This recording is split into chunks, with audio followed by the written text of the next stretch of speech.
السلام علیکم ناظرین، آج ہم آپ کو افغانستان کی تاریخ کی ایک ایسی شخصیت کے بارے میں بتانے جا رہے ہیں جس نے عالمی سیاست کو ہلا کر رکھ دیا۔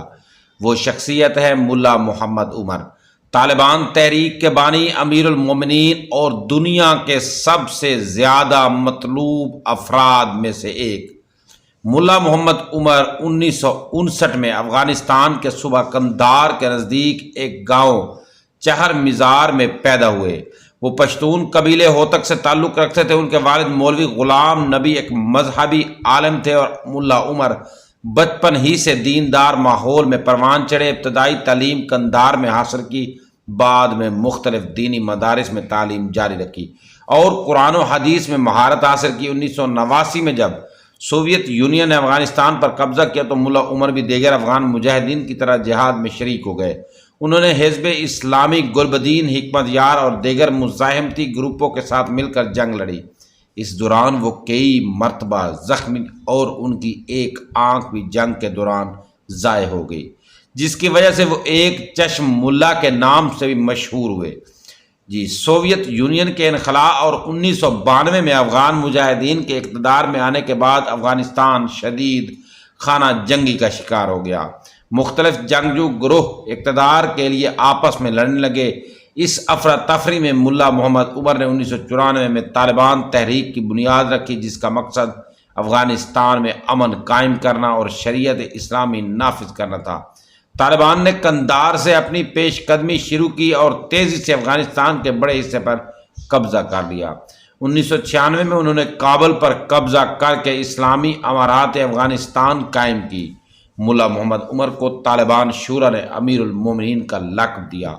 انہوں نے شریعت کے نفاذ کے لیے سخت قوانین متعارف کرائے، جن میں خواتین کی تعلیم پر پابندی، پردے کی سختی، موسیقی پر پابندی اور شرعی سزاؤں کا نفاذ شامل تھا۔ ان کی حکومت کو صرف 3 ممالک نے تسلیم کیا: پاکستان، سعودی عرب اور متحدہ عرب امارات۔ اس دوران ملا عمر نے عوامی سطح پر کم ہی تقریریں کی یا ٹی وی پر آئے، بلکہ وہ زیادہ تر پس منظر میں رہ کر فیصلے کرتے رہے۔ ملا عمر کی حکومت کے دوران اسامہ بن لادن اور القاعدہ کو افغانستان میں پناہ دی گئی۔ 11 ستمبر 2001 کے حملوں کے بعد امریکہ نے ملا عمر سے مطالبہ کیا کہ اسامہ بن لادن کو حوالے کیا جائے، لیکن طالبان حکومت نے انکار کر دیا۔ نتیجتاً امریکہ نے افغانستان پر حملہ کر دیا اور طالبان حکومت کو گرا دیا۔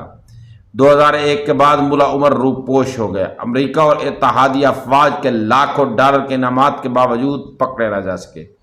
کہا جاتا ہے کہ وہ افغانستان اور پاکستان کے سرحدی علاقوں میں خفیہ طور پر رہتے تھے اور طالبان کی مزاحمت کو قیادت فراہم کرتے رہے۔ 2013 میں ان کی موت کی خبریں منظر عام پر آئیں، تاہم طالبان نے 2 سال تک اس کی تصدیق نہیں کی۔ بالآخر 2015 میں طالبان نے اعلان کیا کہ ملا محمد عمر کی وفات 2013 میں ہو چکی تھی۔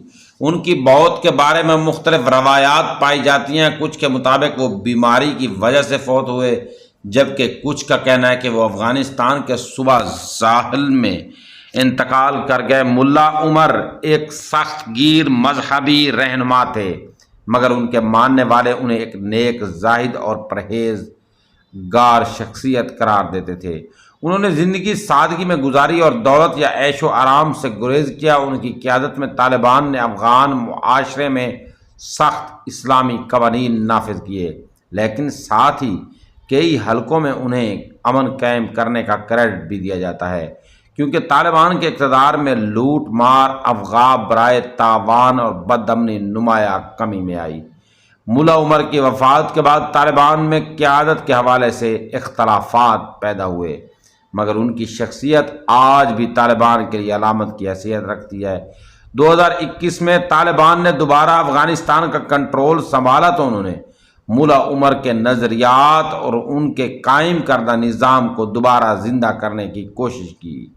یہ تھی ملا محمد عمر کی مکمل تاریخ، جو ایک مدرسے کے طالب علم سے لے کر عالمی سطح پر معروف رہنما تک کے سفر کی داستان ہے۔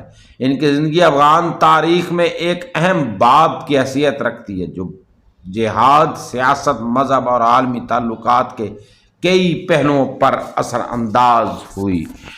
دوستو اگر یہ ویڈیو آپ کو اچھی لگی ہے تو ویڈیو کو لائک ضرور کریں، اگر آپ چینل پر نہیں ہوئے تو چینل کو سبسکرائب ضرور کریں۔ شکریہ۔